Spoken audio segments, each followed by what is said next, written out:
Endi biz sizlar bilan Zoologiya muzeyini osteologik kolleksiyasi xonasiga kirib keldik.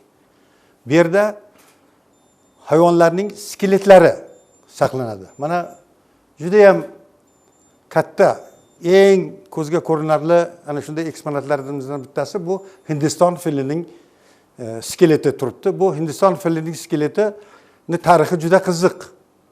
Bu Hindiston fili urush yillari Rossiyada hayvonot bog'ida yashagan. Hattoki nemislarning hibsida ham bo'lgan. O'zimizni askarlarimiz g'alaba qozongandan keyin bu filni hayvonot bog'ida boqib, urushdan bir yodgorlik sifatida saqlashgan.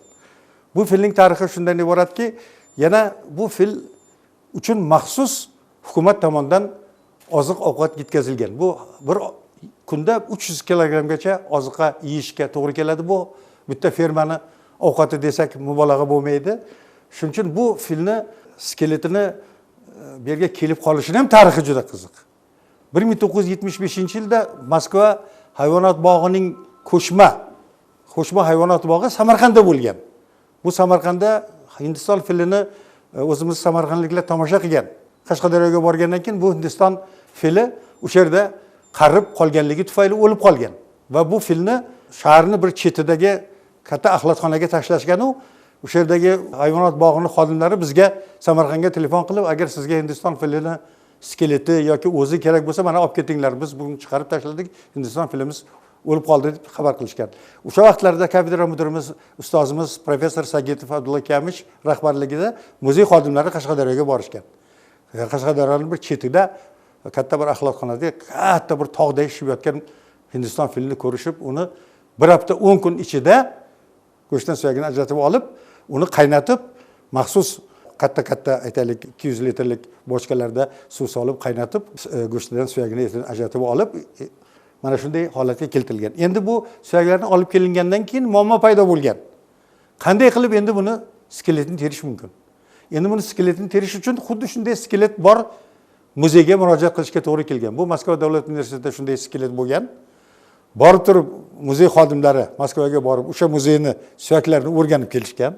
Keyin kelishib bu suyaklarni mana shunday qilib terishga majbur. Chunki o'sha suyaklar qanday joylashgan, qanday o'sha skeletda bo'lganligini ko'rib, o'rganib kelib, keyin mana bunday skelet holatiga keltirilgan. Mana shu 1975-yildan beri hozir muzeyda saqlanadi va bu muzeyimizning eng tomosha qiladigan, kishilarni hayratda qoldiradigan bir ajoyib eksponatimiz bo'lib hisoblanadi.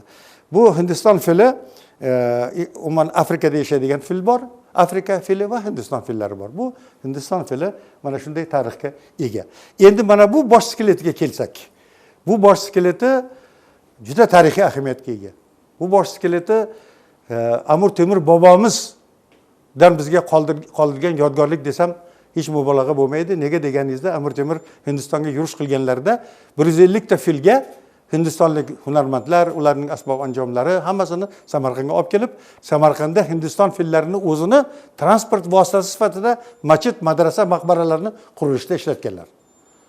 Mana shu Hindiston fili Amir Temur bobomizni ko'rgan fil bo'lib hisoblanadi. Shuning uchun bu juda ham katta biz uchun tarixiy ahamiyatga ega. Amir Temur bobomiz davrida o'lgan Hindiston fillari Afrasiyob qabristoniga, Afrasiyobga ko'milgan.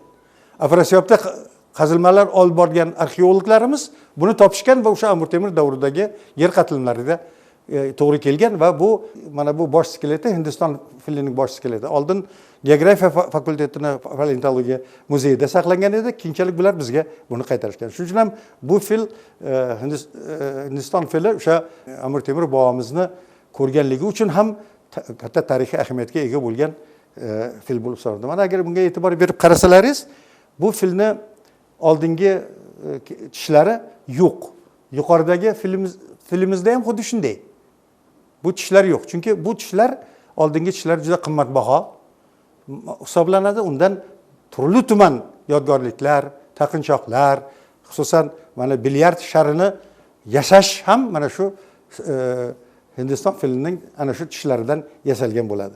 Shuning uchun ham bu Hindiston fili ham mana shunday tarixiy ahamiyatga ega bo'lgan bosh skeleti bo'lib hisoblanadi va biz osteologik xonamizda yana boshqa hayvonlarni, nodir noyob hayvonlarni, dengiz hayvonlarini skeletlari bor.